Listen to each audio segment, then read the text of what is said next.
Murphy's going to explain to you. I've never seen anything like this either in my entire career as a prosecutor. How sophisticated they are in smuggling these drugs into our country. I'm going to let him explain that to you with a trustworthy company into our country. In addition to all the beautiful benefits that come out through Congress, that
240 pounds of physical meth that was finished, and another 160 pounds of liquid meth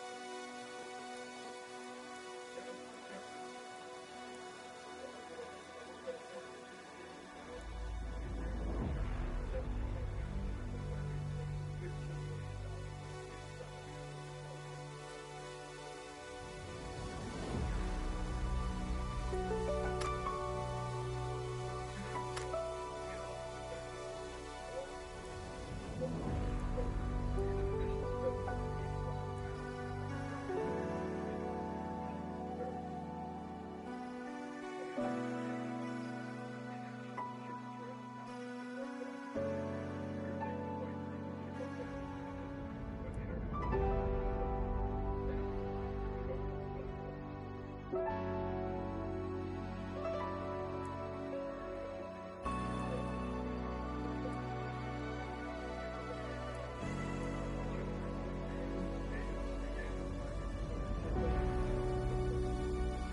decision to start making methamphetamine pills, business decision, like any other company in America.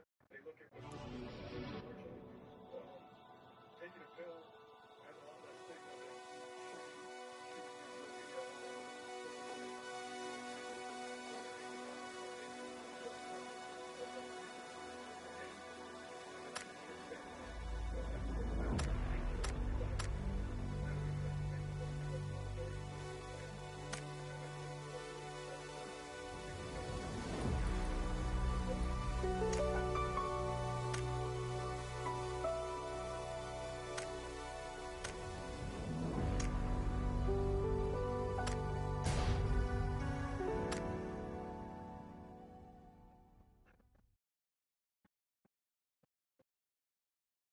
everybody arrested in this will be facing this is a serious amount of drugs.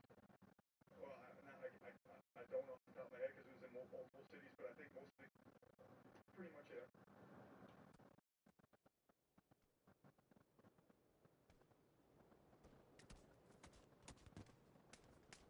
Ukraine. So that, what do we got, Matthew? All right. So I just want to say this. I have isolated a lag problem, and I can assure you it is not my MacBook. I can assure you all that for a fact. So Mac hit rocks. It's for the win here. It is definitely a problem on the PC, without a doubt, because I've isolated every single possible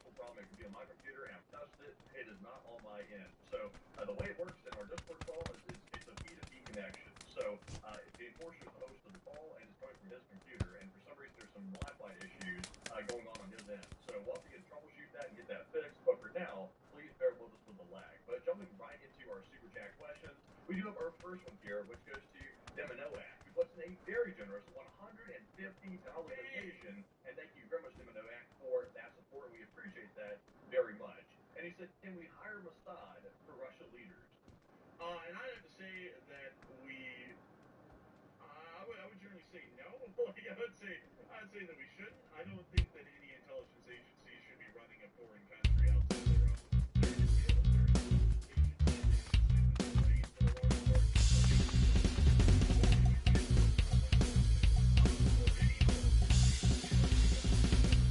Pretty concerning, to be entirely honest, if they did. But I do thank you for the massive support and helping this channel keep on running. It should, I don't know, like the Madonna. I generally think of any intelligence agency. CIA, because that's our intelligence agency. So why not? But I do thank you for the incredibly massive support and helping this channel keep on running. And really quickly, folks, I gotta say really quickly, I can't do anything about being, like just see a lot of people bearing down on me here about just fixing whatever's wrong. I can't because I gotta throw up a whole bunch of stuff on my screen that's technical and gives away the system's information about my computer to try and fix anything. So that's just kind of is what it is so far. Can't really do much about it because let's do this. Let's do this real quick, Enforcer. Try this. I'm going to end the Discord call real quick. I'm going to invite you, or you join my Discord call, and let's change it that way, so that way I'm the host.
These 30,000 tons of wheat are intended to feed Egypt.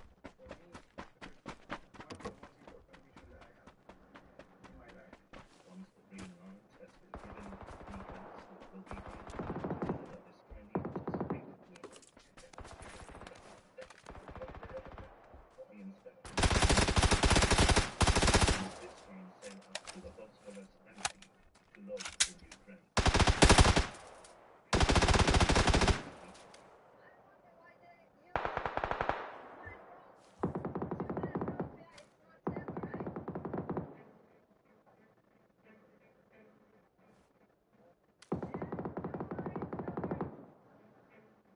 Luis checks Bernarda's holds for any suspicious cargo, weapons or equipment.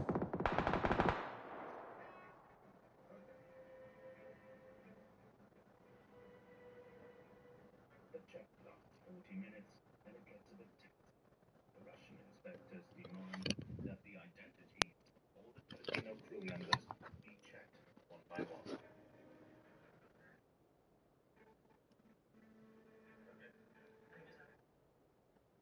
They are wary of infiltration attempts. Alarm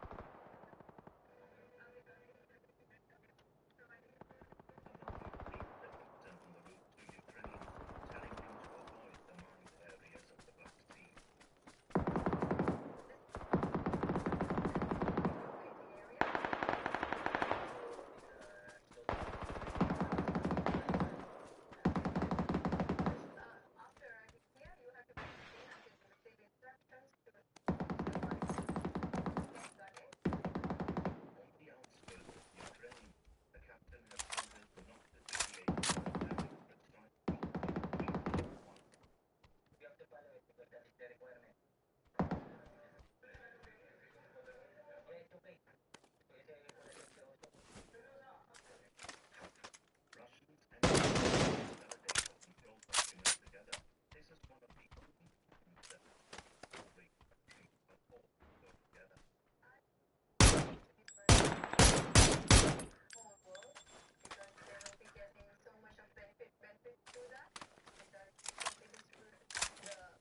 Russians in 2014.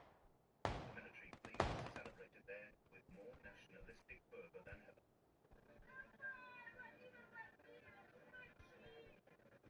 Up in the mountains, other Russians tried to get away from the war and openly criticized Putin.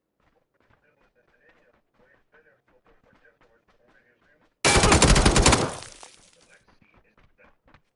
The shockwaves of the conflict have spread as far as Turkey.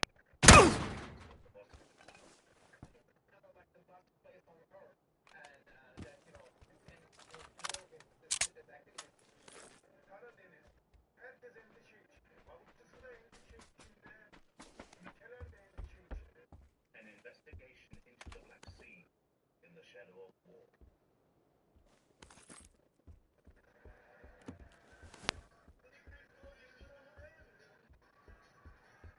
Damn, he got me.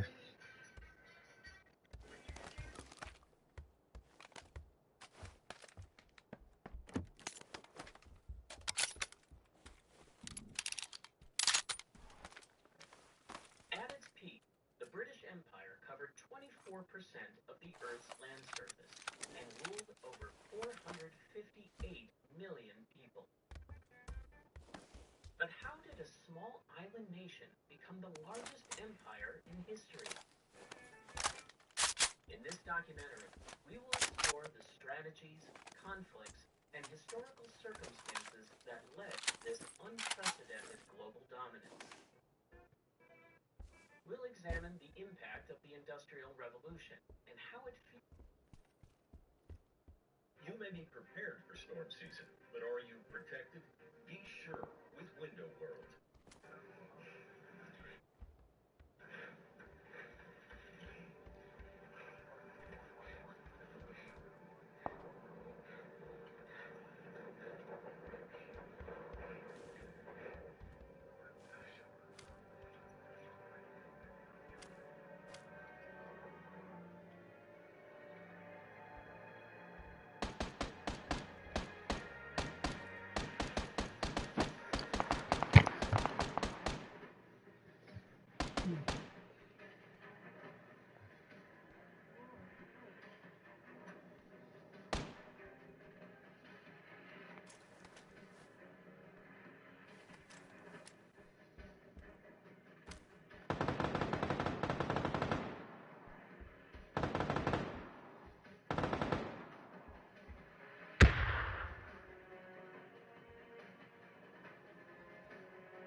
Nigga Theo ass mad at himself. He'll be alright. In the summer of 1942, the Japanese Empire stretched Your call over has a been vast forwarded to area of the voicemail. Western The Pacific. person you're trying to reach is not available. At the tone, please record your message. When you have finished recording, you may hang up. That's Theo? I'm gonna FaceTime him right now. This nigga ain't gonna be online. His ass ain't gonna answer. This nigga ain't gonna answer. He not gonna answer. He not. I just FaceTime called him. His ass not answer. And nigga gonna disappear.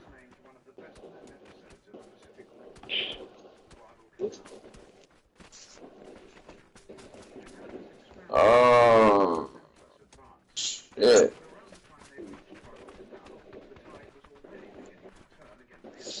I'm pissed. I'm tired. Get the fuck around.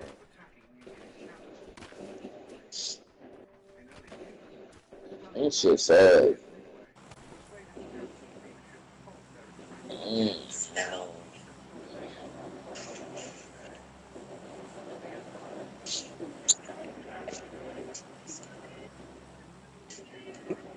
I don't know what. Shit, man. Shit.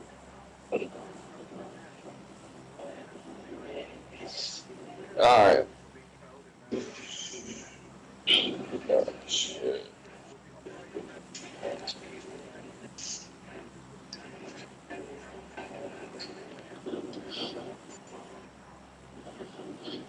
I jumped already, shit. I don't know what they in.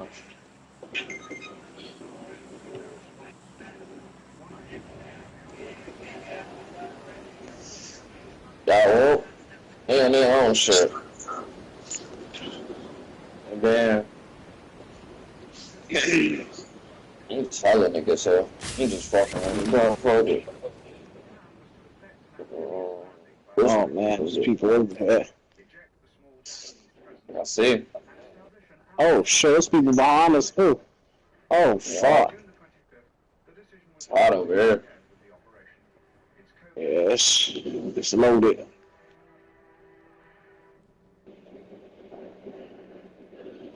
I think there's a nigga close to you on the right. I don't know. I don't think it was nobody in the house. I'm not going to shit. Not in that house, but close to us. Oh shit, there's a nigga in here. I'm out of here. But there's a better nigga in here. He ain't got no gun, but I'm gone. Fuck that. Oh boy, he don't even want to test it. I ain't gonna. I wouldn't blame you, shit. Damn, need a fucking gun. I seen somebody land back there. I don't know. Oh yeah, I think he in his, one of these houses over there. Be careful.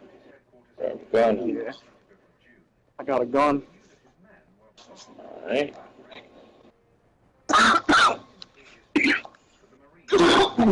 Them niggas getting passed over there. Ouch.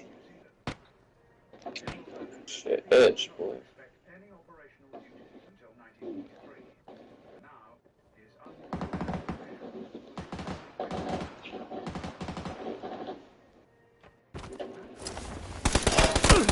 Somebody landed that. Damn, he getting hit up. I don't know from where. I don't know. Far straight sign. That nigga head up. The fuck? Fuck you got on? Yeah, this nigga was in here. Where? In the house you in? Yeah. He was in here. I don't know where the fuck he at now.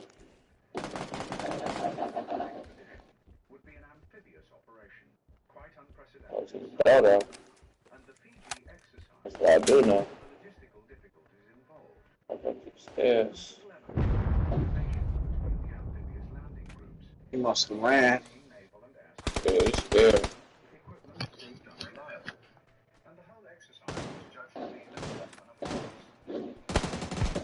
I got that That's shit. right. This nigga's bossy.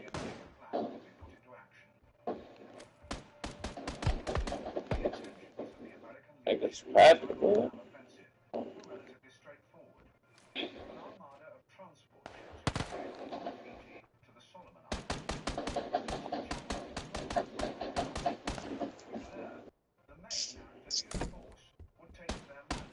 Lost anybody else?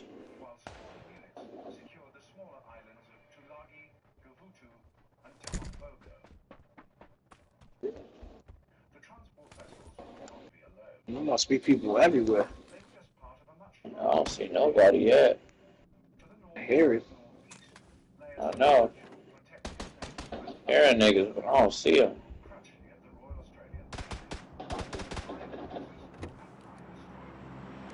What the niggas at?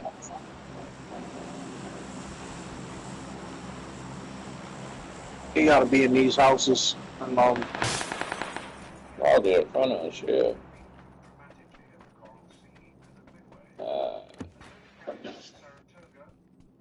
Straight down out the window.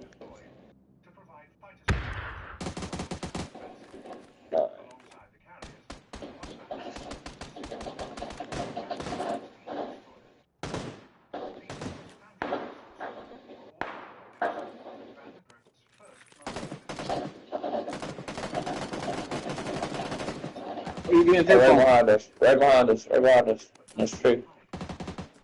In this tree right here. Okay.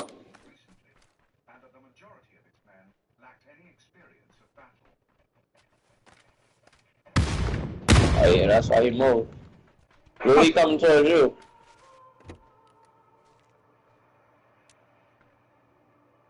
Shoot me in the fucking back and run. Yeah, that's why he did.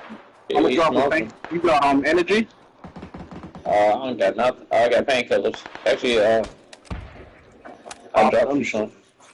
Nah, I don't need it. I was gonna drop some for you. Yeah, whole time. Yeah, there's someone. Yeah, You drop some? they're in the church. They're in the church right here. Front. That nigga jumped over this wall right here. Right there. I'll drop the energy next to you. I don't got no long range shit.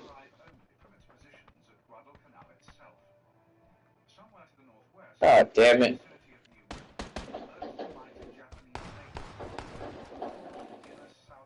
I cannot see this motherfucker. God damn.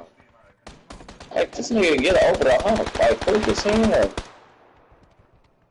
It's like he be getting over it. Like, the fuck? I can't even. Bro, shoot that nigga.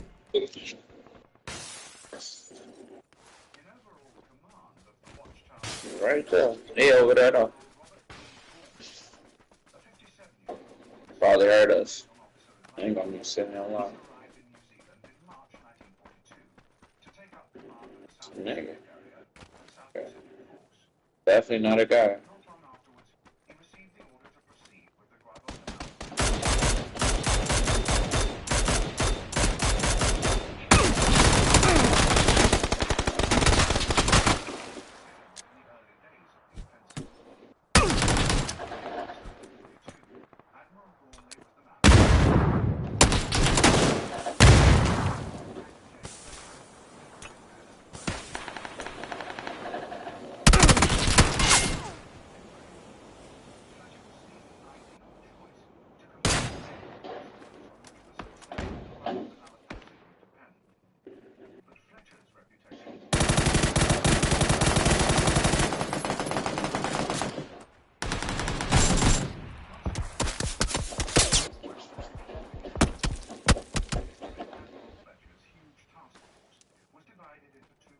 I dropped two of them, but they might be. Can't see I ain't shit. got no on hill. bullets. Yeah, I ain't got no bullets. I ran out. Pick him up, pick him up, pick him up. Oh. Alright,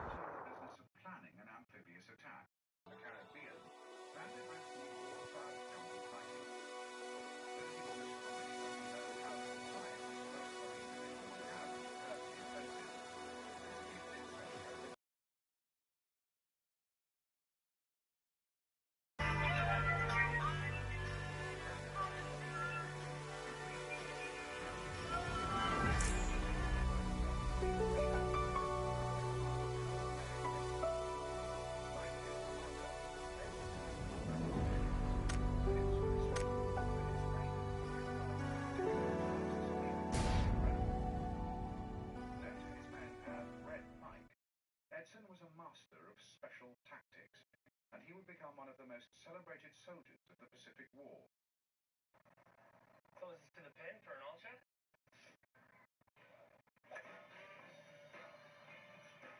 Meet you at the bar card.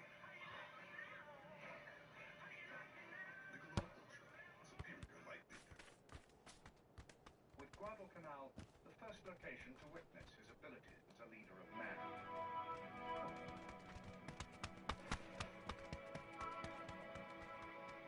This is the hottest buffet in Texas right now.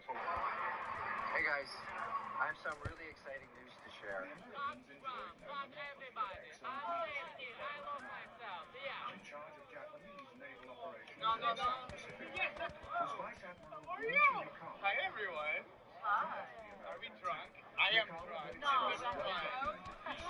About the fractured nature of the Japanese Fuck Pacific Trump. Command. Fuck everybody. I'm Yankee. I love myself. Yeah. No. Hi everyone. Hi. Are we drunk? I am drunk. This is fine. Of Lieutenant General Harukichi Hayakutake. General Hayakutake had a formidable force. The 50,000 men that made up 17th Army included the 35th Infantry Brigade of Major General Harukichi, a commander who had been Thank you. That's really nice. My armor, you know, keeps me safe. I mean, what say this, but it only keeps us like a moment, right? You know what I'm saying? Like right here. Oh, look. My skin is also instructional. Oh. Thank you. Colonel Ichiki had the chance to witness the Eastern test of the first major land action on Guadalcanal itself. Smile it off on the beat. I took the half off. No, give me that.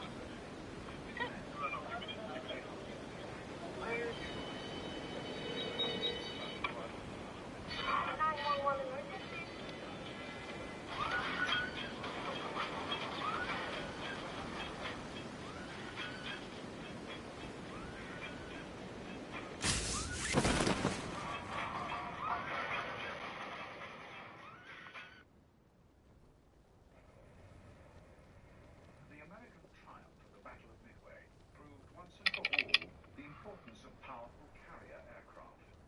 And of the dive bombers available to the American commanders, there was none better than the Douglas SBD, the Dawn. All through the Pacific War, this two-seater warplane So to keep everything consistent and to make sure that every stormtrooper sounds like a stormtrooper and every Kylo Ren sounds like Kylo Ren, they use pre-recorded sequences. They don't use the actor's voice. And they do a really good job of not making you realize that essentially those characters are almost like puppeteers for themselves. If you notice, every single time they talk to you, they use hand commands. And from the way that it's been explained to me, the Wildcat, a single-seat fighter whose distinctive form was powered by a 1,200 horsepower engine generating a top speed of 318 miles per hour. By August 1942, the Wildcat had also seen action at Midway and at the Coral Sea. And though perhaps not as great a warplane as the Dauntless, the introduction of the Wildcat proved invaluable for the American efforts at Guadalcanal. The Bell P-400 was essentially an export version of the P-39 era Cobra.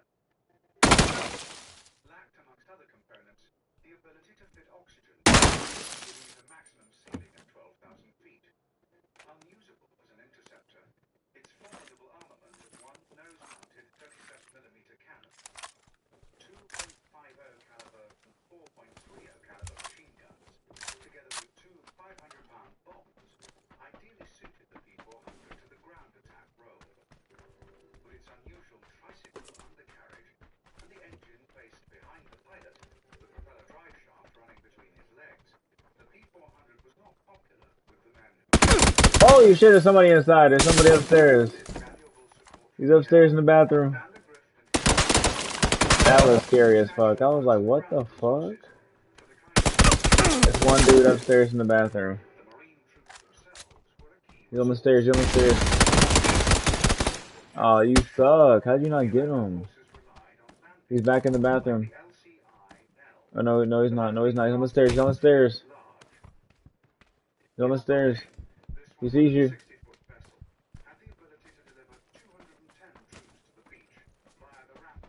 Y'all better get him.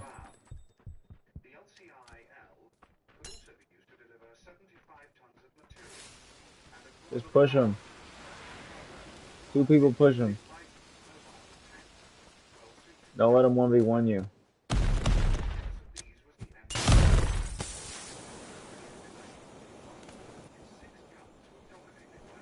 Throw a flashbang.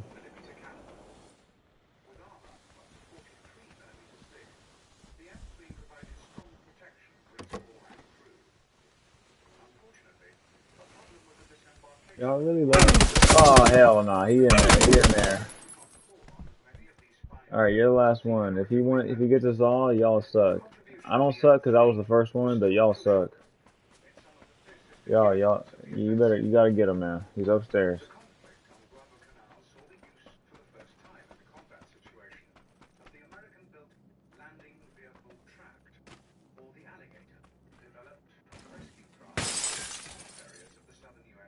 Man, he finna work you. Look, he finna go the same way that they already went. He's in the other room. Good throw.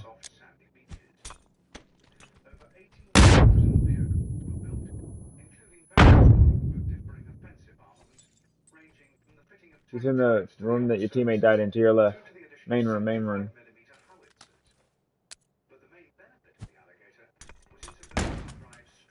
Go, go, go, go, go. To your right. Let's fucking go. Good clutch. That fucking guy. Good stuff.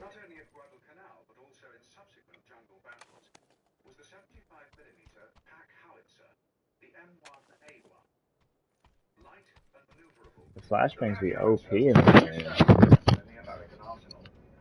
Ideal for dropping by parachute, the M1A1 possessed a maximum range of some 9,700 yards, and the Japanese would feel the force of its 13-pound shell in the fighting of 1942. A light and versatile weapon, the 37mm gun, used in the anti-tank role, fired a solid shot round that could penetrate 25mm of armor at 1,000 yards, and an armor-piercing round that could penetrate 58mm. Both types of rounds proved more than adequate in defeating the lightly armored tanks used by the Japanese on Guadalcanal. It was when used in the anti-personnel role that the 37mm gun proved its worth with devastating effect. Using canister fire, the gun was effectively turned into a 37mm shotgun. While posing little threat against tanks, it could decimate the frontal infantry attacks favored by the Japanese. Weighing in at 912 pounds, the gun was very light and could easily be dismantled and transported through the jungle. Over 18,000 were produced, and the gun was widely used in the Pacific Theater. The standard weapon of the infantrymen of the Second World War was the rifle. Most of the world's armies at this time used the hand-operated bolt-action weapon that had been in use since before the First World War. The only exception to this rule was the U.S. military. Entering service in 1936 and standard issue by 1940, the M1 Garand rifle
Oh, good shit. We all came back. Let's go.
Damn, I died in the middle of a fucking field.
Shawty didn't know what the fuck he was doing.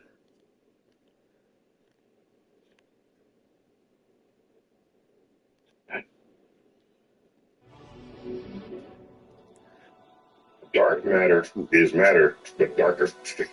TikTok has a new feed. Focuses on STEM, science, technology, engineering, and math. Just explaining ordinary science. They get an attempt. They're reaching out for the frontier. TikTok has a button on the homepage that gives you direct access to STEM content. That's a game changer. Well, now that I know all that, where do we watch Pure? Let's do it. Got a little cute Asian bro. This is one of the most hotly requested topics for this channel. Even if you didn't actively request it yourself, you could to miss the buzz from the James Webb Space Telescope. It is more powerful than any other space telescope, including Hubble. So big, it has been holding up like a and it was the rocket that carried it into space. So precise and sensitive, it has to be kept at temperatures not absolute zero to prevent its internal heat radiation getting in the way of its sensors. So expensive, it was $10 billion to make, and so complicated, it took decades to complete. 300 potential failure points stood between it and proper functionality. But now it is here, and it has an incredible mission to study planetary systems for evidence of life, understand the formation of planets, stars, and galaxies, and to peer out across the universe to objects so far away the light they gave off has been traveling for almost as long as the universe is believed to have existed. In other words, the James Webb Space Telescope was built to spot the first stars and galaxies at the very edge of our known universe, objects from the beginning of time. And the first images have started coming in. I'm Alex McColgan, and you're watching Astro. Join with me on a journey as we learn of the early photographs of the James Webb Space Telescope and see for ourselves the power and precision of this engineering miracle. It's already become something spectacular. For those who are new to this channel, we've already spent seconds watching the James Webb Space Telescope as it's now making progress with a fully realized piece of hardware. It was first conceived in the 1990s. It was originally cost only $1 million in 2007. However, numerous setbacks and delays plagued the project, pushing it back again. It was only in December 2021 that it finally launched, and it has been spending the past 3 months slowly unpacking itself, leveling up its systems, and testing its hardware. There's a 6,500 kilogram pulse with a sun shield whose 4 feet by 21 meter dimensions are its mirror for capturing light is 6 times larger by area than Hubble's lens, which allows it to pick up more photons from further away to create crisp images. It boasts numerous cameras and scientific instruments which allow it to see across the infrared spectrum. This is a feature that is vital to its unique mission. Due to the expansion of the universe, all of the light from the furthest reaches of space have been stretched to the point that no matter what they were to start with, they are all at least infrared light now. So the only way to see these light sources is with an infrared telescope. On top of that, infrared is much better at punching through dust clouds and other obscuring debris, giving the James Webb Telescope the incredible ability to see objects that are beyond the sight of Hubble. I compare this telescope with Hubble a lot, as the James Webb Space Telescope was originally intended to be Hubble's successor. However, given their slightly different fields of view, Hubble can mostly see visible light spectrums, while the James Webb Space Telescope can almost exclusively see infrared and can't see some visible light spectrums at all. It's more accurate to say that the two telescopes complement each other rather than compete. They work together to form a powerful duo, expanding our understanding of the universe. But that's not what you're here for. You're here to see what James Webb can do.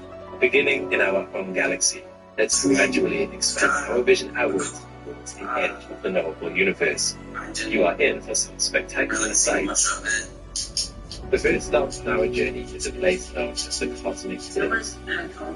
The Cosmic Glyphs, otherwise known as NGC 3324, the Carina Nebula, about 7,600 light years away from us. These peaks we're looking at are massive structures, 7 light years high. And what you see here is a portion of the nebula as a whole. The actual nebula is much larger and contains a hollowed-out center where the stellar wind given up by stars has blasted all nearby dust away from them. What we are looking at here is the edge of this hollowed-out bubble. Scientists are very interested in this region of space for one simple reason. It helps answer questions about the formation of stars. As for the small winds and stills, dust and matter cooperate together, forming a perfect space for stars.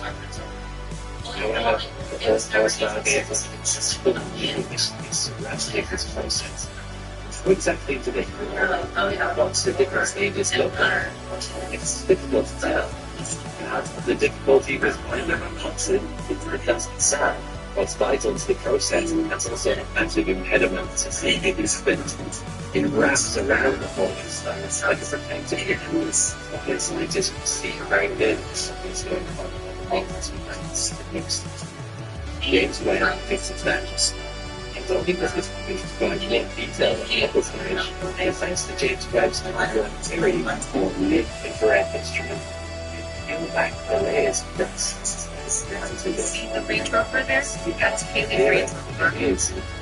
This will provide scientists with data on the formation of stars for a long time yet. So much for good stars. And our next stop, James Webb Space Telescope, comes near about the end of their lifespan.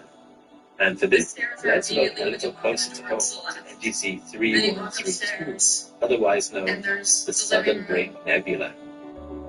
The image on the left was taken by James Webb's near-infrared camera, while the one on the right was taken by mirroring. This is a planetary nebula, although technically that term is a bit of a misnomer. While regular nebulas are the birthplace of stars, a planetary nebula is not the place planets form. Instead, it was just an unhelpful naming convention used by early astronomers who noted the round shapes of these nebulas and they thought they looked a bit like planets. The name stands, even though our interpretation of the name has moved on. Planetary nebulas like this one are formed when dust and gas are blasted out from dying stars. So based on this, that's why they said... Knowing the chemical composition of this dust is useful, as understanding what material exists in the universe helps us to understand what later waves of stars might be made of. So once again, James Webb's ability to peel back the layers of dust to see what lies within is invaluable. Compare this with Hubble's image, get a sense of the increased detail that James Webb is able to bring to bear. Saving them from trauma. From this, scientists have learned that certain stuff within the system still hasn't actually exploded, so the formation of its own planetary nebula is still likely to come. We can also get a better sense of how the gravitational interactions of the two stars stir the nebula, mixing the dust together in fascinating patterns. Now, let's look a little further out, beyond our galaxy. If we want to see star creation, it makes sense to find a location like this. 161,000 light years away from us is the Tarantula Nebula, so named because it evokes the idea of a giant tarantula lurking within the floating way. Aside from the obvious beauty, this area is some particular known to scientists because of its similarities to the period in the universe's history known as the Cosmic Moon.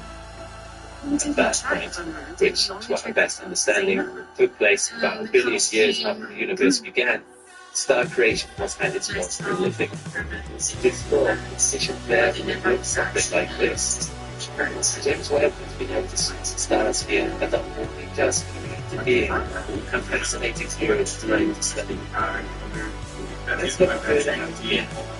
As our gaze extends, it's tracking individual stars and self-rotating galaxies here. Here, there are beautiful galaxies being played out. Such quintet is a formation of 5 galaxies. The logo is not really there for the others, just that way from our perspective. Famously accusing the film of simple life into the storm of four galaxies with how they the sections and there's 7,000 to see clearly the brilliant contrasting as these two central galaxies connect each other.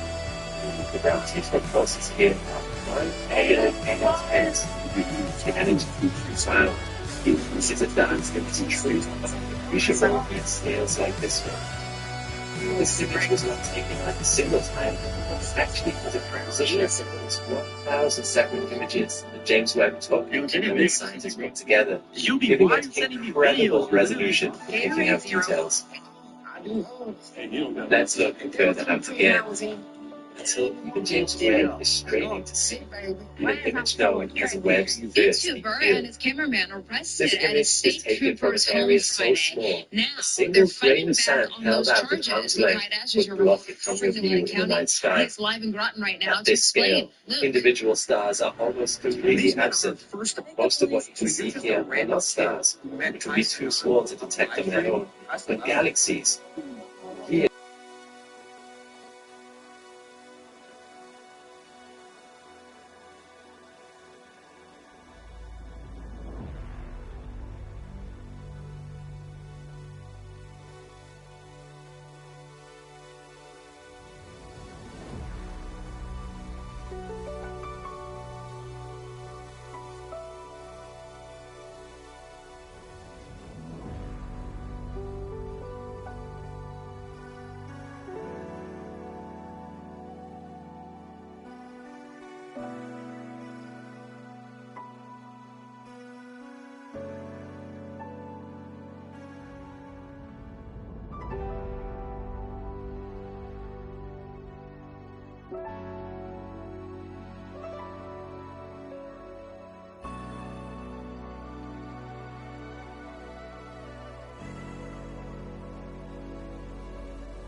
Further away from the nearest star.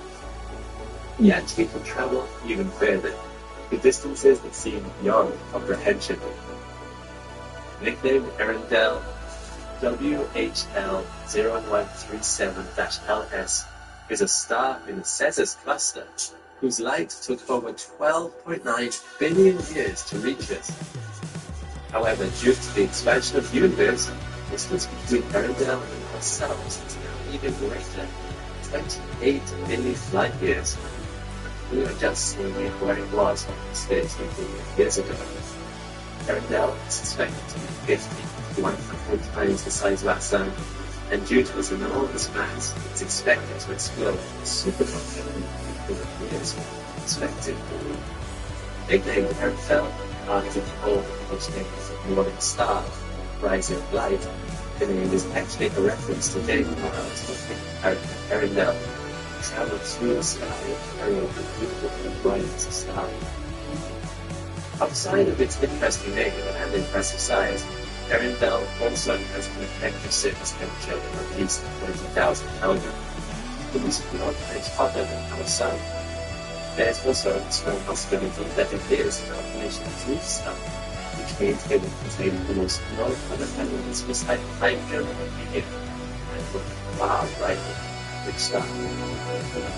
We are able to see this star through an effect of gravitational lensing, where a cluster of galaxies warp light from the star around them in just the right alignment so that they act like a huge lens, allowing Hubble to see much further than it otherwise would have been able to. Things are so unbelievably far away now that even Hubble is reaching its limits. But is there anything further that we can see on our journey to the far reaches of space? Yes, there is one more object Hubble can show us, the red-shaped galaxy known as HD1, the earliest and most distant known object in the observable universe. Although a little more to us than a faint red dot, HD1 is actually 13.5 billion light-years away, or at least it was when the light was emitted. It is estimated to now be at a distance of 33.4 billion light-years away with the expansion of the universe taken into account. While it lies at the very reaches of our perception, it has some telling details. Its extremely luminous ultraviolet emissions suggest it could be a starburst galaxy, producing stars at an unparalleled rate. It could also be home to the enormous population 3 stars described moments ago, that are far more luminous than the stars we are familiar with. However, these and any other theories are speculative due to the minimal amount of photons we are working with. All we do know for sure is that something is out there 33.4 billion light-years away, and for now, that's the furthest thing that we can see. To get more information, and perhaps even further views of the universe, we'll need the James Webb Space Telescope, the most powerful infrared telescope of all. But until then, let's be thankful for the sights Hubble has shown us, and the 33 billion light-year journey it has allowed us to take.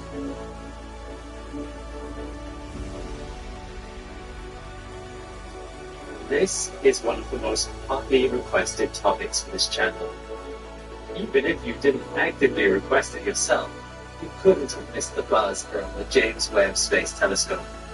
It is more powerful than any other space telescope, including Hubble. So big, it had to be folded up like origami to fit onto the rocket that carried it into space.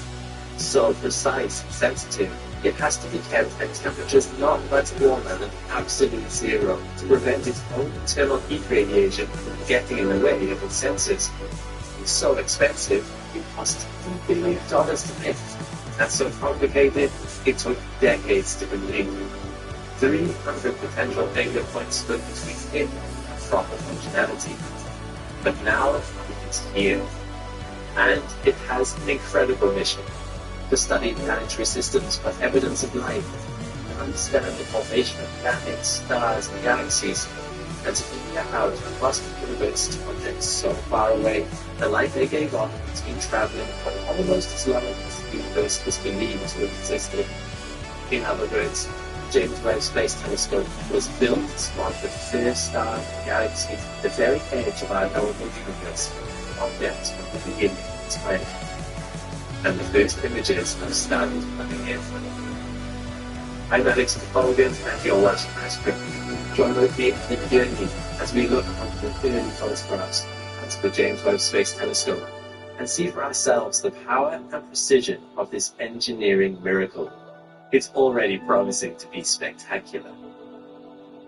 For those who are new to this channel, we've already spent some time watching the James Webb Space Telescope as it's gone from a work in progress to a fully realized piece of hardware. It was first conceived in the 1990s and was originally intended to cost only $1 billion and to launch in 2007. However, numerous setbacks and delays plagued the project, pushing it back again and again. It was only in December 2021 that it finally launched, and it has been spending the intervening months slowly unpacking itself, powering up its systems, and testing its hardware. It is a 6,500 kilogram monster, with a sun shield whose 14 by 21 meter dimensions are around the size of a tennis court. Its mirror for capturing light is 6 times larger by area than Hubble's lens, which allows it to pick up more photons from further away to create crisp images. It boasts numerous cameras and scientific instruments which allow it to see across the infrared spectrum. This is a feature that is vital to its unique mission. Due to the expansion of the universe, all of the light from the furthest reaches of space have been stretched to the point that no matter what they were to start with, they are all at least infrared light now. So the only way to see these light sources is with an infrared telescope. On top of that, infrared is much better at punching through dust clouds and other obscuring debris, giving the James Webb Telescope the incredible ability to see objects that are beyond the sight of Hubble. I compare this telescope with Hubble a lot, as the James Webb Space Telescope was originally intended to be Hubble's successor. However, given their slightly different fields of view, Hubble can mostly see visible light spectrums, while the James Webb Space Telescope can almost exclusively see infrared and can't see some visible light spectrums at all. It's more accurate to say that the two telescopes complement each other rather than compete. They work together to form a powerful duo, expanding our understanding of the universe. But that's not what you're here for. You're here to see what James Webb can do. Beginning in our own galaxy, let's gradually expand our vision outwards towards the edge of the known universe. You are in for some spectacular sights. The first stop on our journey is a place known as the Cosmic Glyphs. The Cosmic Glyphs, otherwise known as NGC 3324, are in an nebula about 7,600 light years away from us. These peaks you are looking at massive structures around 7 light years high, and what you see here is a function of the nebula as a whole. The actual nebula is much larger, contains a hollowed out center where the stellar winds given up by stars have blasted more nearby dust and meteorite. What we are looking at here is the edge of this hollowed out bubble. Scientists are very interested in this region of space for one simple reason. It helps answer questions about the formation of stars. Thanks to the stellar winds of the zone, dust and matter cooperate together, forming a very mix of stars. However, for our stargazer, there are still many mysteries surrounding this process. How exactly do they form? What do the different stages look like? It's difficult to tell. Part of the difficulty with finding the answers is the dust itself, both vital to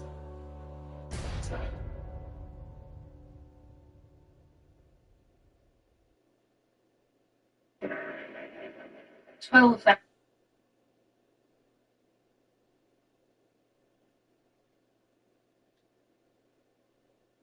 creating an inviting insight.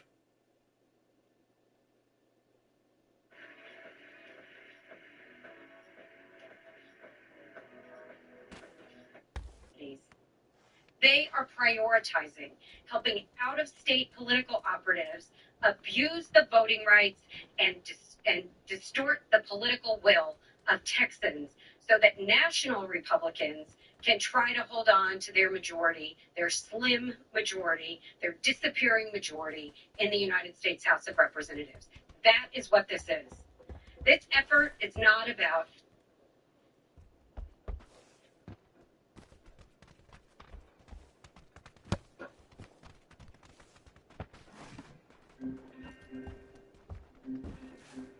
There's a line of dialogue in the first cutscene of Red Dead Redemption 2 that, if you'll forgive the histrionics, kinda changed my life. It's a very random throwaway line in which Hosea complains about the weather. Weather, it's May! On one of my many playthroughs, this line got me thinking, what was the weather like in May of 1899? In fact, what was any of this like in 1899? Over 4 years, hundreds of hours, thousands of sources, and more than a dozen videos. It's a question I've tried to answer, using the game as a lens through which to view history. and now, combined, corrected, expanded, and remastered, I'd like to do so once more. So let's take a look at the real history of Red Dead Redemption 2. First things first, the shirt that Arthur is wearing is definitely not historically accurate, having first released today at realpixels.store. Have you ever wanted to own a piece of Real Pixels merch? Well, you can anyway. Become a real historian with your new clothing. Show off your knowledge of the history of tea and coffee with your new set of mugs. Or celebrate all those hours listening to my voice that you can no longer get back with this new very cool t-shirt. You could have played like a whole video game with all that time. What a moron. Patreon supporters have a permanent discount, in addition to bonus videos, commentaries, and more. So feel free to head over there if you feel so inclined. And to celebrate the launch of the store, everything is 10% off for the first week. And there may or may not be an extra early bird discount code below if you're quick enough. So head over to realpixels.store to get the merch you never wanted. But never knew you wanted. So that's realpixels.store.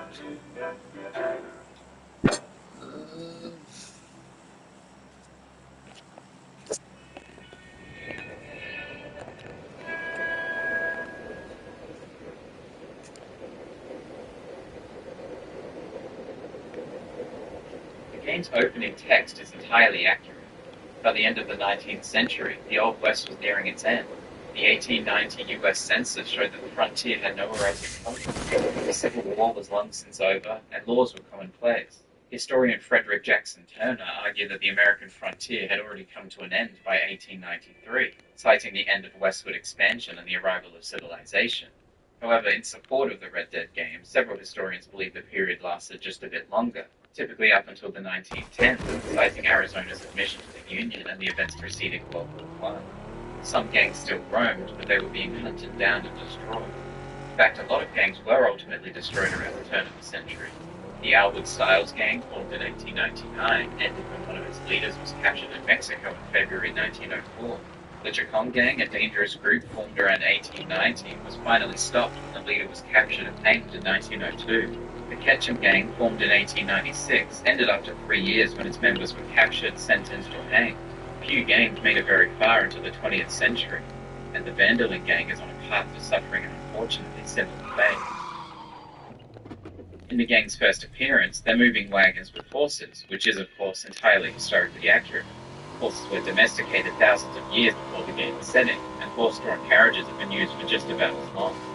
Unsurprisingly, all of the horse breeds in the game are based on real breeds, like the Arabian, considered one of the oldest human-developed breeds, the Suffolk Punch, said to have the longest unbroken written pedigree of any horse, Morgan, which can be traced to the foundation side and figure, owned by Justin Morgan, and the Missouri Foxtrot, developed from a combination of Arabian and Morgan horses, with later contributions from the American Saddlebred, Tennessee Walker, and Standardbred.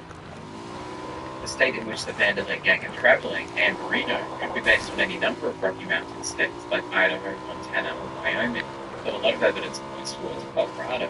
Its geographical placement is similar to Colorado's placement near New Mexico and Texas. Its name, in Spanish, Colorado means to be reddish or red colored, and Amberino means amber. And its state flag, which bears a striking resemblance to the 1907 to 1911 Colorado state flag. In this opening cutscene, Jose complains about the snowstorm. Whether it's paid. Despite Jose's apparent confusion, snowstorms in this region, namely the Colorado valleys, are said to be pretty common in there, though apparently not in 1899 when the game was set. One newspaper claims that the preceding winter was heavy with snowfall, but not May 1899. That being said, there was at least one snowstorm in the region in May. On the 2nd of the month, the snowstorm hit the northern town of Windsor, Colorado, forcing the ball game to be postponed until the following week. Perhaps not strong enough to have held back the law so significantly against the Van der Linde game, but notable nonetheless. While the dates don't match up, the snowstorm may actually be inspired by a great blizzard that impacted the United States some months prior. February, which saw record-breaking low temperatures in at least 5 states, including -2 degrees Fahrenheit or -18.9 degrees Celsius.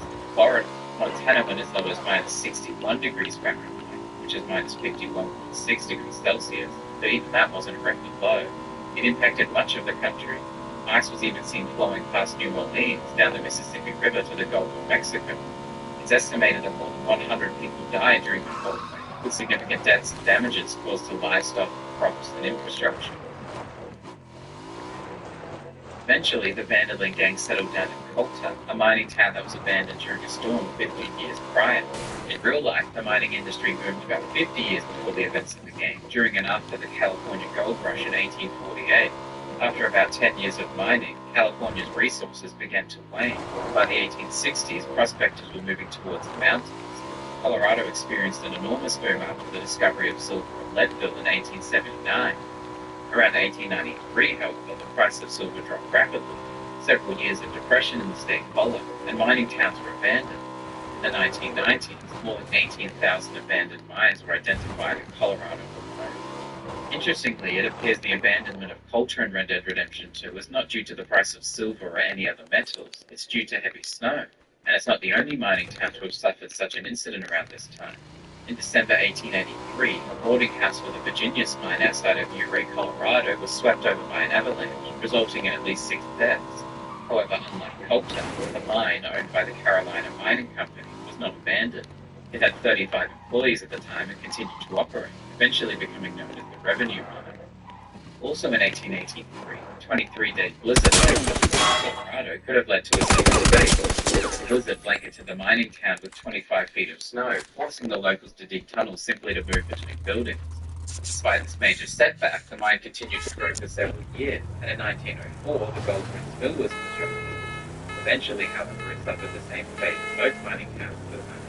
The mill ceased operation in 1910, and in 1917, miners removed its major parts for use in a new mill in Eureka. By the 1920s, Animus Forks was a ghost town. 100 years later, it still is. The fate of Colta may not be an exact replica of any particular real-life event there, but it certainly could have been inspired by many.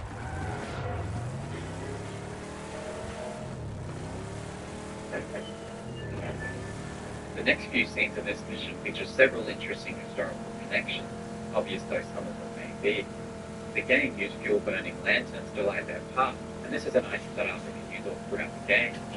The kerosene lamp, which unsurprisingly uses kerosene fuel, was invented by Ignacy Lukashevich in 1853. They were the lanterns of the 1700s, which were linked with the more expensive whale oil or sperm oil.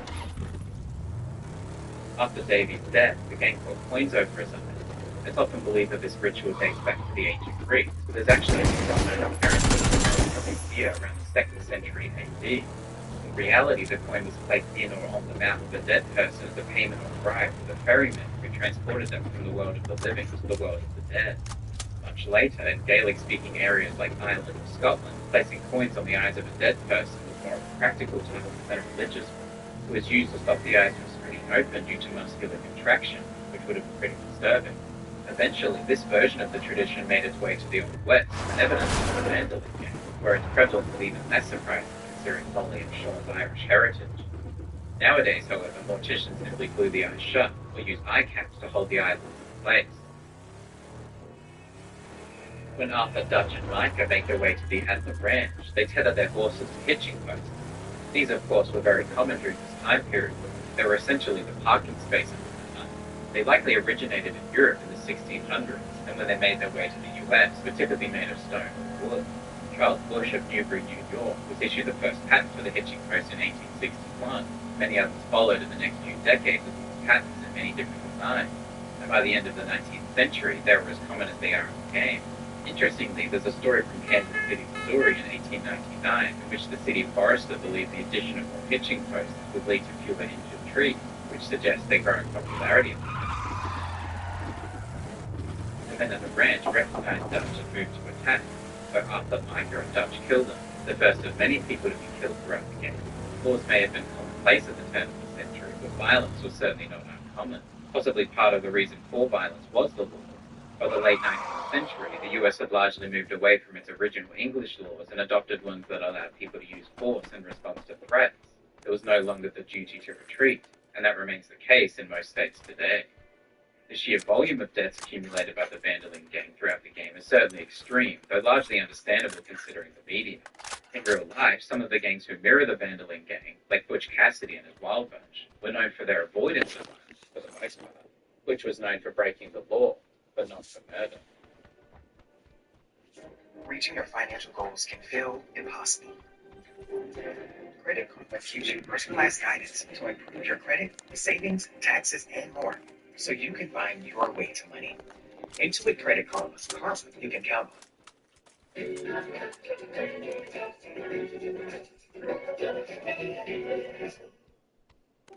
It's hard to really come to terms with dementia. There are little things that you can't even begin to plan for that happen that you need the early diagnosis for. My mom has done so much for me. There's no way that I wouldn't do the same for her. It's so important to have the conversation with your doctor earlier because you just do not know what the future holds. Same old phone? Nah. It's me in 3 time zones. One eye on an edit, 1 foot on a trail, and 1 on this guy. Why settle for glass buttons? This is a real flex. Can your phone do that? Once inside the homestead at the Adler Ranch, Dutch and Arthur begin looking for supplies, including in the medicine chest. For centuries before the game, people would store their medicines and cosmetics in a chest or pantry, often in or near the bedroom, to protect them from bugs, rodents, and children. It wasn't until the late 1800s and early 1900s that the bathroom became the more prominent location, particularly in wall-hanging shelves. In 1894, an advertisement claimed that every family should have them. So by 1899, it's no surprise. All of the supplies that Dutch and Arthur come across are based on real equivalents too. Oatcakes, known in the game as classic oatcakes, existed in Scotland as early as the 1st century during the Britain. They eventually made their way to Canada via Scottish immigrants in the late 18th century. It hasn't been feasible then for the US sometime over the next 200 years before the events of the game. These canned vegetables were most certainly not in 1795, as France was involved in several battles around the world. The French government offered a cash reward of 12,000 francs to anyone who could invent an effective and cheap way of preserving food in large quantities.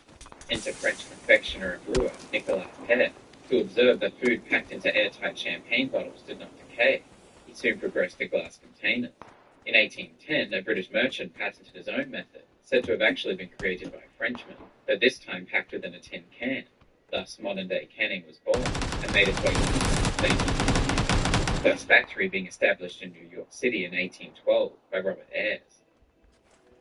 On that note, Arthur picks up a can of baked beans in the homestead. Interestingly, the timing on this one is relatively tight, though not entirely implausible. The origin of baked beans can be traced back to Native Americans, but the first example of mass-produced baked beans in cans is in 1895 by the H.J. Heinz Company in Pennsylvania, 4 years before the game was set. In Colorado specifically, there's mention of some Heinz products making their way there in 1897, and a wider range in 1898, but there's no mention of beans specifically until 1902, 3 years after the game, but certainly not impossible in 1899, especially considering the lack of shops in Amberino, likely prompting the Adlers to purchase their supplies from elsewhere anyway. Salted beef, which Arthur finds on the table in the homestead, also has an interesting history. Salting meat is theorized to date back to ancient times, when it was discovered that in cold areas, the meat didn't spoil when it had enough salt. Though they can also refer to separate products, the name salted beef is often used interchangeably with corned beef. The latter was seemingly named by the English in the 17th century due to the size of the salt used to cure it. Interestingly, corned beef can be consumed in the game, but only in cans. Schiffer beer, created by the Amos Schiffer Brewing Company of Chicago, could be based on any number or combination of companies, but its name and logo are reminiscent of 2 in particular. The F&M Schaefer Brewing Company, founded in New York in 1842 by Frederick and Maximilian Schaefer, and known for its Schaefer beer, and the Joseph Schlitz Brewing Company, founded in Milwaukee in 1849 and taken over and renamed in 1858 by Joseph Schlitz, known for its Schlitz beer. Schlitz became a large in the US in 1901 and had lives throughout the 20th century.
Body of Mike.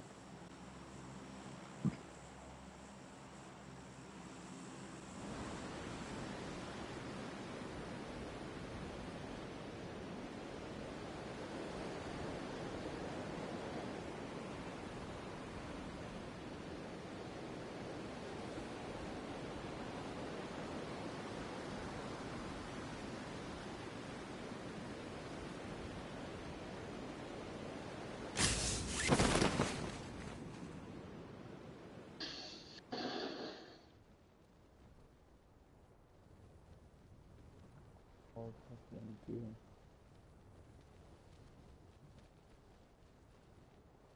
We need to land together, yo.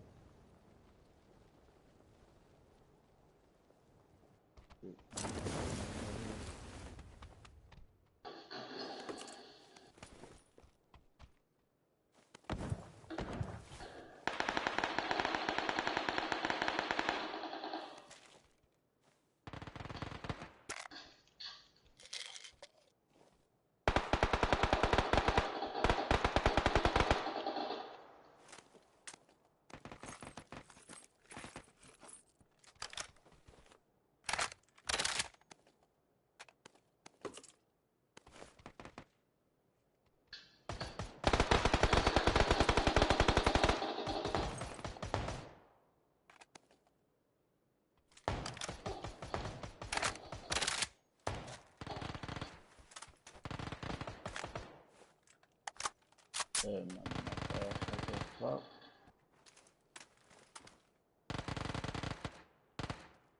Go on, go on.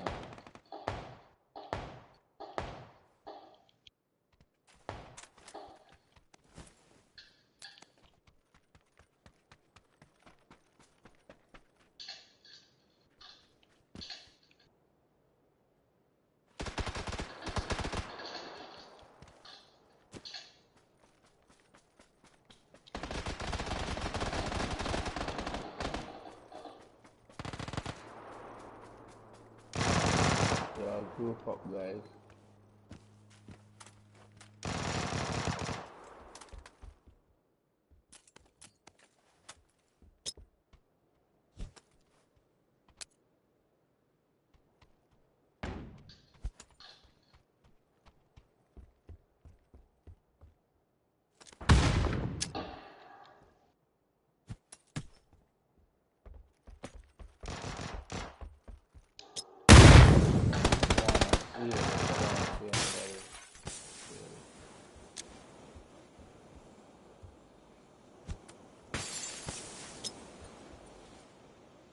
Group up smoke.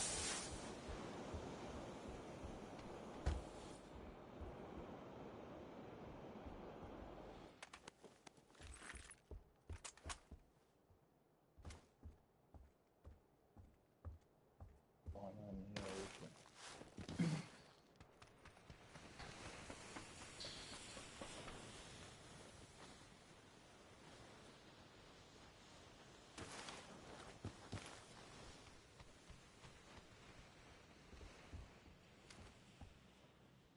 One, there was a team over there. One, I got a team landed over there.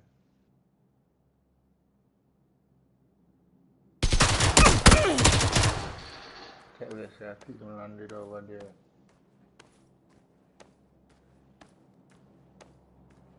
Doesn't do it.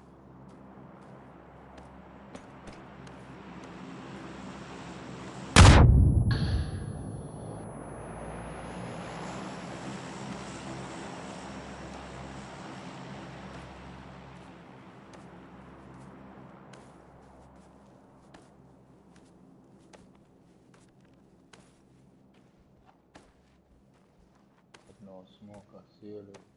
Second.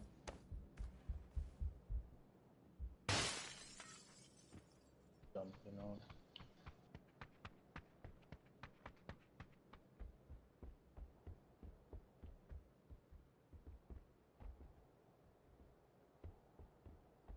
Jump out, you looking for you. Where you guys at?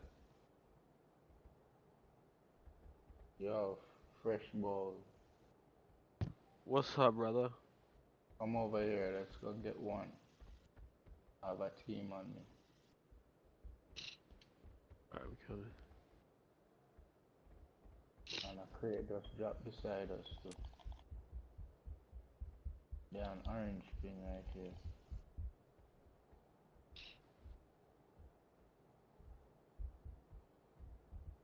Yellow dead? No, he's not dead. He's still alive. Pick him up. I'm covering him. Get him before it's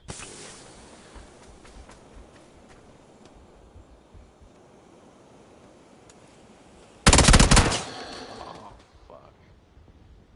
Where is that? That's... Where shot him down?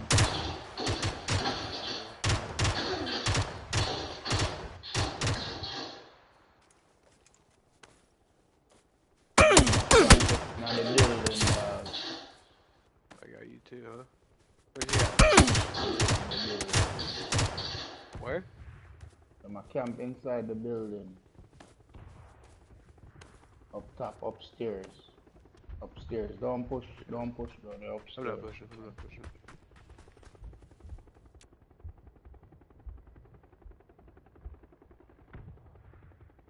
He's upstairs looking out on the window. He's on the window ledge looking out.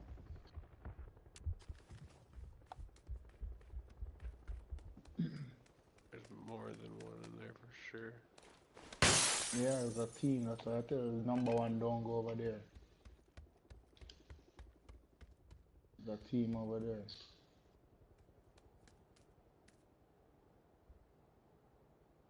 He's up on the window ledge.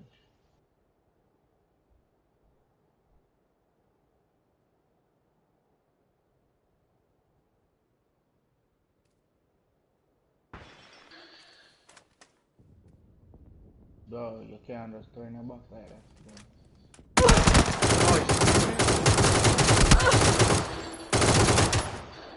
Got him.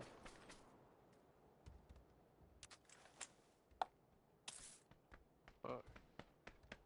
I'm dead, bro.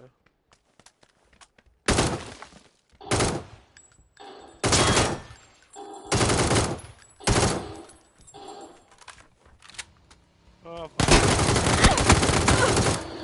Got him. Got smoke, bro. Can't just do that without smoke. Fuck. Hey, you?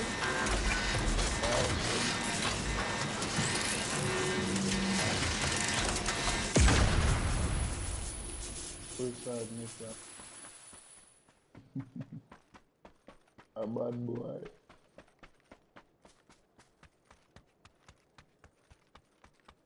A bad boy and get everybody.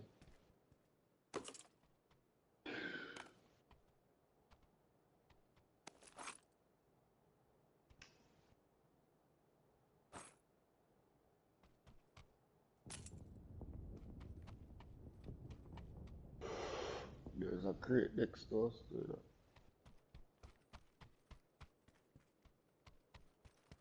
Multiple fresh helmets in there.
Bomba.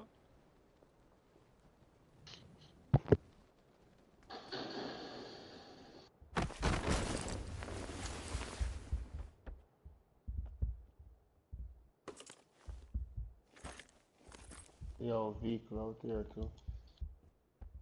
Like some guys over here.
Yo, crate out here, dog.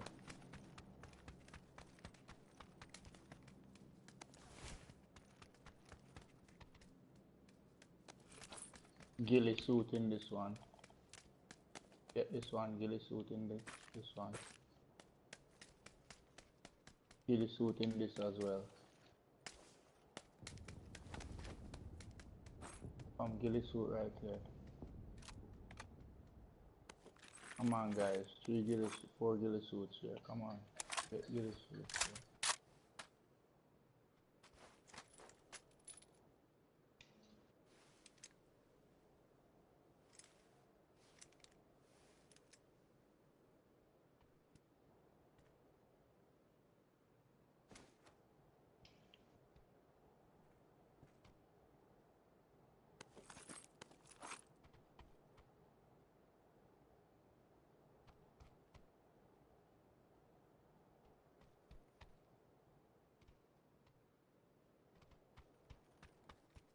Yo, a ghillie suit is on the ground here. Pick it up. Yeah, nice. Come on. 3 of us in ghillie suits.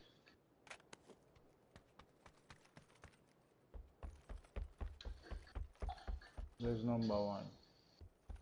Number 1, you're not playing. Yeah, the first man dead in it.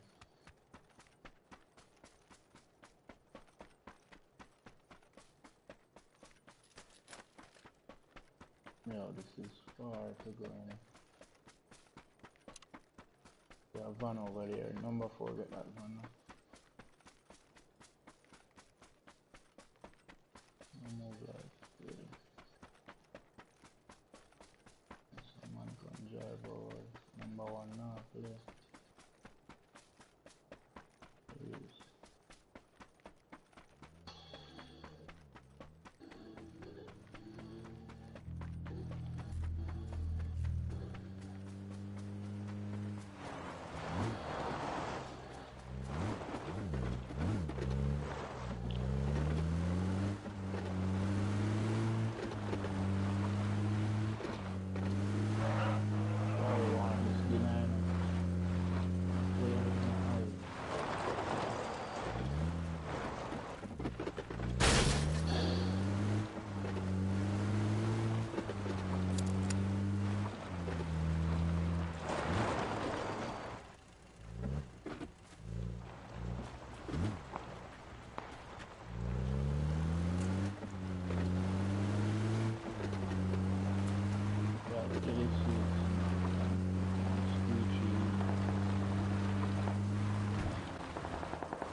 Look over here, over these buildings.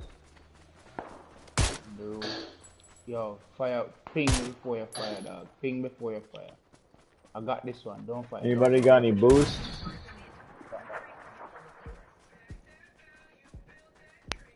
Got the 2 on the roof, don't fire, let me get them. Anybody got any boosts?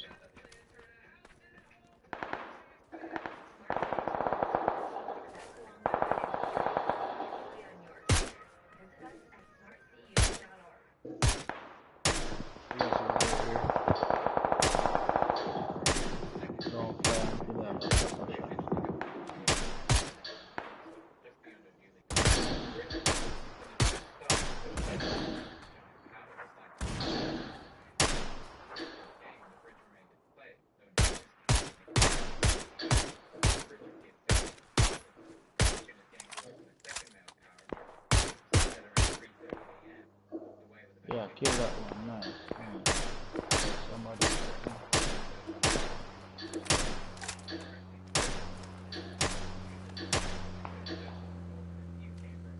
11 seconds, you have to move.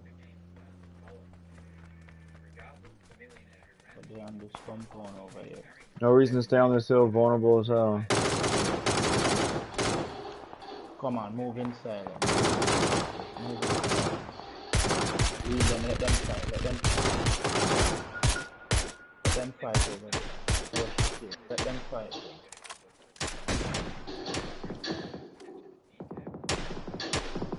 You have on Gilly suit.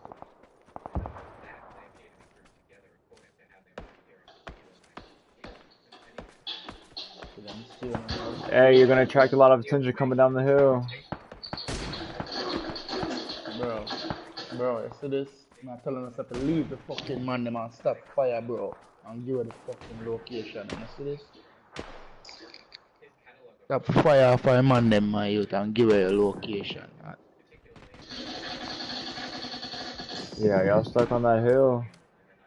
Stupid ass. It's a man them shoot you on my ear play idiot, it's a man. Buckler, dumb ass nigga.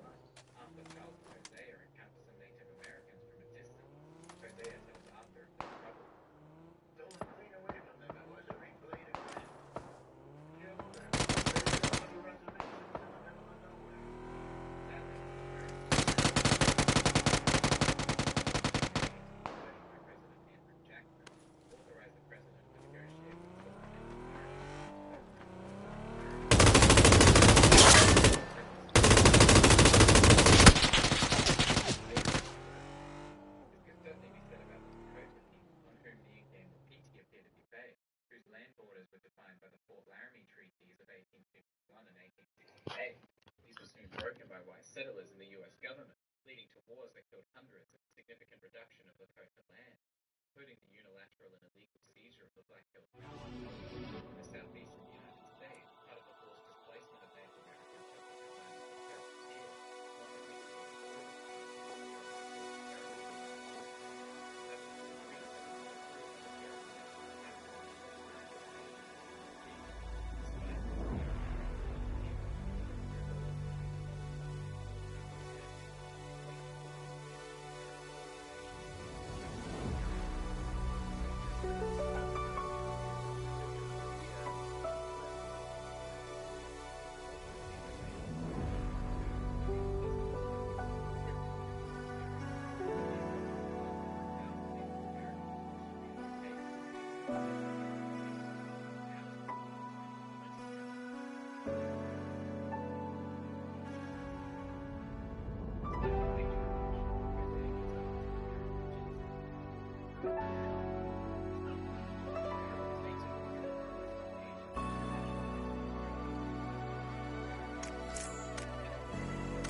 most similar to the in-game usage, however, yarrow was popular in European folk medicine for centuries, as it contains plant-based chemicals that help support healthy digestion.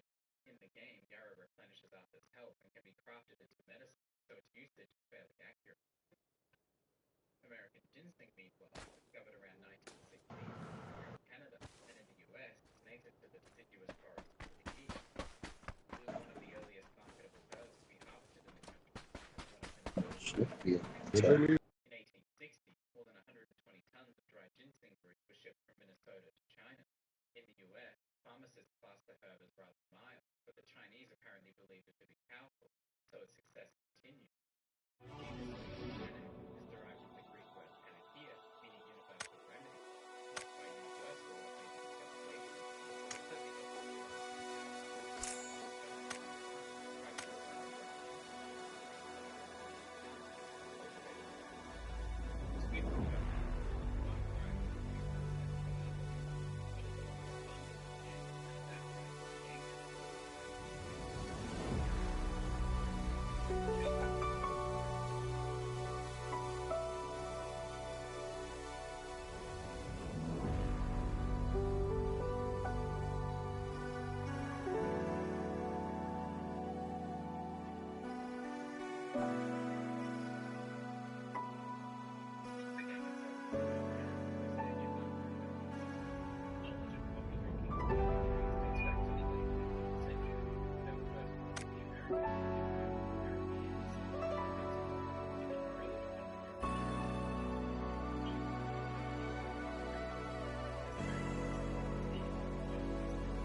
those are only native to Mexico and Central and South America. It's likely based on a Dudley plant, several of which were actually formally classed in the Echeveria genus. In Chapter 4, Arthur tells Mary Beth that the flower is native to the western United States, around California and Oregon. Two Dudley plants closely fit the description. Dudley cymosa, native to the rocky areas in low elevation in California and southern Oregon mountains, and Dudley farino, which is native to Oregon and northern California. Elsewhere in Arthur's quarters is a newspaper clipping from his first bank robbery in 1887, which bears a striking resemblance to a New York Times newspaper story from 1883. In the game, a brazen bank robbery, in real life, bold bank robbery, involved three men robbing the bank of Bleed Point, in real life, Waters Bishop and Co. In both instances, the robbers scored about $5,000, but while in the game, the men escaped and were reported to have used the money to help orphans and the poor. In real life, all of the robbers were eventually captured. The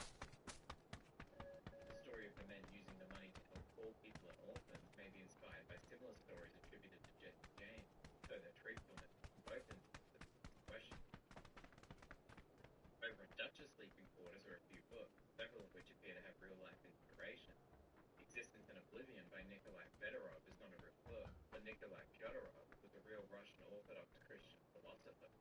The title, Existence in Oblivion, may be inspired by Crime and Punishment, while its content, the tale of theology, faith, brothers, and murder, are likely inspired by the brothers Karamazov, both well-known novels written by Russian author Fyodor Dostoevsky. Interestingly, one of Dostoevsky's brothers was named Nikolai. Elsewhere in the camp is a game of dominoes, which has a much more recent history than one might expect. The oldest confirmed written mention of the game comes from 13th century China, but the modern game of domino didn't surface in Europe until the early 18th century, and it doesn't seem to appear in American literature until the 1860s. By 1889, however, the game had spread worldwide, so the Vanderlyn gang's enjoyment of it is unsurprising.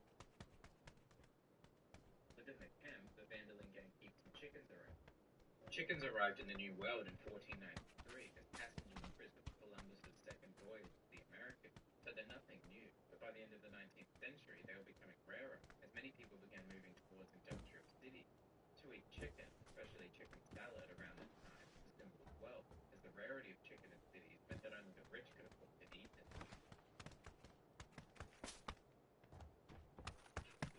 Johnny, you won't believe what I just found. Have you heard of Royal Kingdom? Royal Kingdom? No clue. Brand new puzzle game.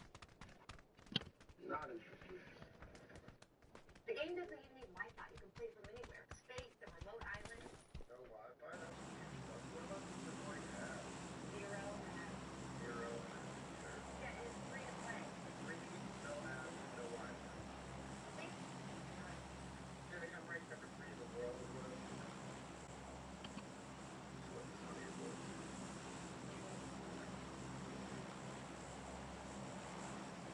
You have so many things to fit. Running operation,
also seen a number of comparisons to fictional counts from famous films, like Harmonville from Open Range and Big Whiskey from Unforgiven. So, as with other parts of the game, it seems Valentine is a bit of an amalgamation of several different locations, the quintessential stereotypical livestock town that one might expect to see in the Western genre. The name itself could be inspired by a real location by the same name, or perhaps by a real person with the name, like Valentine McGillicuddy, known for his efforts to build and maintain relationships between Native Americans and the U.S. government. On their way through town, the group ride past two saloons. Of course, saloons feel like the quintessential image of the American frontier, and the first one, Brown Saloon, opened in 1822 near the border of Wyoming, Colorado, and Utah, serving mostly fur trappers at the Brown Saloon trading port. Before long, saloons became especially popular with soldiers, cowboys, and miners, and poker tables were present at virtually every one. When Arthur eventually stops the wagon, the women tell him that they'll get to work. We started the saloon. This is especially interesting, because typically women weren't allowed at the saloon. It's unlikely that the women walked into the saloon looking for a drink. They more than likely started acting like dance halls for local sex work. Dance hall or saloon girls were tasked with brightening the evenings of the men, singing for them, dancing with them, talking to them, anything to get them to remain at the bar and continue buying drinks. Based on where Karen ends up, though, it's more likely that she acted as a sex worker. Get out of here, buddy. I paid. As the women get to work, Uncle takes Arthur into the general store. General stores existed in the United States as early as the 18th century, but they became increasingly important in the 19th as the country grew and railroad lines were built. They generally grew with the times, too, offering a range of services: banking, shoe fitting, postage, pharmacy, school supplies, gun and whiskey sales. General stores became especially important after the American Civil War, which was no surprise, basically one in every town in the game. Inside the general store, Arthur can select items to purchase on the shelf or on a catalog on the store counter. The in-game catalog appear to be based on the Sears Roebuck impression of the 1890s and early 1900s. Some adaptations have been made to fit with the in-game icons and user interface, but the design is inside of this catalog. The Sears catalogs were primarily used for mail orders, while those in the game are primarily, though not exclusively, used as a product directory for the store. If Arthur sticks around the store long enough, he'll note his uncle buying a jaw hut. Interestingly, these were originally known as a Jew's hut and later a Juice hut. These are still terms often used for them today, though the exact origin and reasoning behind the name is unknown. The name jaw hut first appeared around the late 18th and early 19th century, roughly 100 years before Uncle buys the year. Once their shopping trip is over, after a quick nap, Arthur tracks down Karen in the hotel across the street. Places of accommodation date back to biblical times, but the widespread construction of hotels was facilitated by the Industrial Revolution in the 1760s. Especially common among the hotels was Tremont House in Boston, Massachusetts, opened in 1829. The first hotel had indoor plumbing, toilets and baths, a reception area, and locked rooms for guests, among other innovations. At the end of the mission, if Arthur spares his crook, he is rewarded with a steel pen. Based on the appearance, this looks to be a fountain pen. Metal nibs for pens, typically made of copper and bronze, date back as far as ancient Egypt. However, the quality of writing was inferior to that of reed pens, and until the 18th century, they were really only made as one-off luxury items. In 1809, Peregrine Williamson was the first recorded maker of steel pens with a primary occupation in the United States, sold for $1 each, the equivalent of over $25 today. They began to take off in the decade that followed, with mass manufacturing beginning in the early to mid-1800s. A little south of Valentine, Arthur can meet a man and his two sons building a house, and in one encounter helps to defend them against outlaws demanding protection money. Such protection rackets are not new, as some religious institutions as early as the 12th century. They certainly existed during the Old West as well, often as the warmen Jim Forbright, known as Long Jim, was a warman in Fort Worth, Texas, who was said to have run a protection racket for several years. It's believed that it was him offering protection to one business that resulted in a confrontation that ultimately led to his death in 1887.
decade before.